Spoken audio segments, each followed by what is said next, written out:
In August 1590, an English governor stepped ashore on Roanoke Island and found nothing. The houses were gone, dismantled plank by plank. More than 100 men, women, and children he had left 3 years earlier had simply vanished, leaving a single word carved into a wooden post: Croton. The story began in 1587, when Sir Walter Raleigh sent an expedition to establish England's first permanent colony in the New World. A group of about 115 settlers, including families and skilled tradesmen, crossed the Atlantic to the coast of present-day North Carolina. Their governor was an artist and mapmaker named John White. Their intended destination was the Chesapeake Bay, further north. But the ship's pilot refused to carry them beyond Roanoke Island, forcing the colonists to settle on the same sandy barrier island where an earlier English outpost had already failed. It was a fragile place to build a nation. The location was surrounded by the Outer Banks, a thin chain of shifting islands battered by the Atlantic. Fresh water was scarce, farmland was poor, and relations with several local tribes had already turned hostile from the earlier expedition. The colonists arrived late in the season, with little time to plant crops before winter. On August 18, 1587, John White's daughter Eleanor gave birth to a baby girl. They named her Virginia Dare, the first English child born in the Americas. Her birth was a symbol of hope, proof that the English intended not just to trade, but to live and grow here permanently. But hope could not feed the colony. Supplies were running dangerously low, and the settlers pressed Governor White to sail back to England himself to secure more food, tools, and reinforcements. Reluctantly, he agreed, leaving behind his daughter and infant granddaughter with a promise to return quickly. Before he left, the colonists made a plan. If they were forced to leave Roanoke, they would carve the name of their destination into a tree or post. And if they left in distress or under attack, they would add a carved cross above the letters as a warning sign. White reached England in late 1587, expecting to return within months. Instead, he sailed straight into the largest naval crisis in his country's history. England was locked in open war with Spain, and every seaworthy vessel was being seized for national defense. In 1588, King Philip II of Spain launched the Spanish Armada, a fleet of roughly 130 ships, to invade England. Queen Elizabeth forbade nearly all ships from leaving port.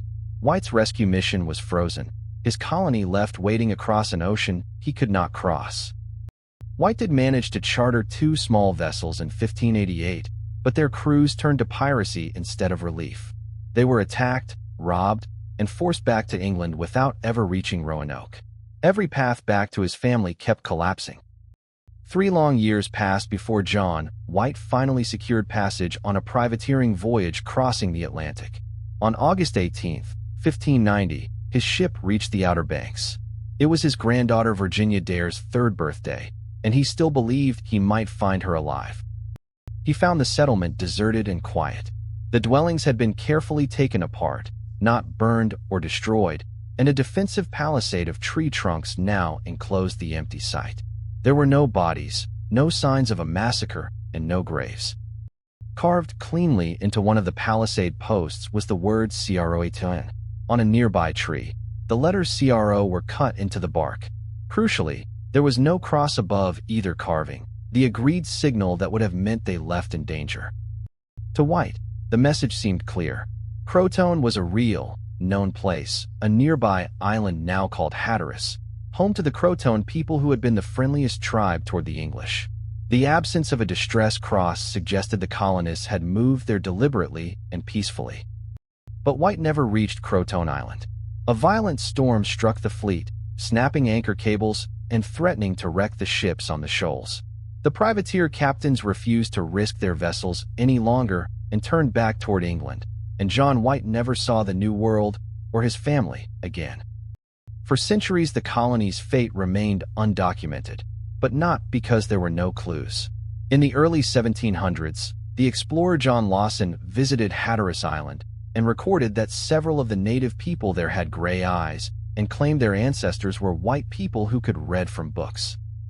Modern archaeology has turned those clues into physical evidence. On Hatteras Island, excavations uncovered English artifacts, fragments of a sword hilt, a signet ring, gun parts, and writing slates, buried in the very same soil layer as native pottery and arrowheads. English and Croton life were physically intertwined. Meanwhile, researchers with the First Colony Foundation studied John White's own map, La Virginia Pars. Under special light, a hidden fort symbol appeared beneath a patch, pointing inland to a location now called Site X, near the mouth of Salmon Creek on the Chowan River. At Site X, archaeologists dug up shards of border-ware pottery, a distinctly English type no longer shipped to America after the early 1600s. The combined evidence points to the strongest conclusion: the colonists did not simply die. They split into smaller groups and survived by assimilating with local native communities. The likeliest answer to America's oldest mystery is not a tragedy, but a merger. Facing starvation, the Roanoke colonists abandoned their failing island and integrated with the Croton and other tribes, leaving that single carved word as an accurate signpost. They were never truly lost, only absorbed into the land and people they came to join.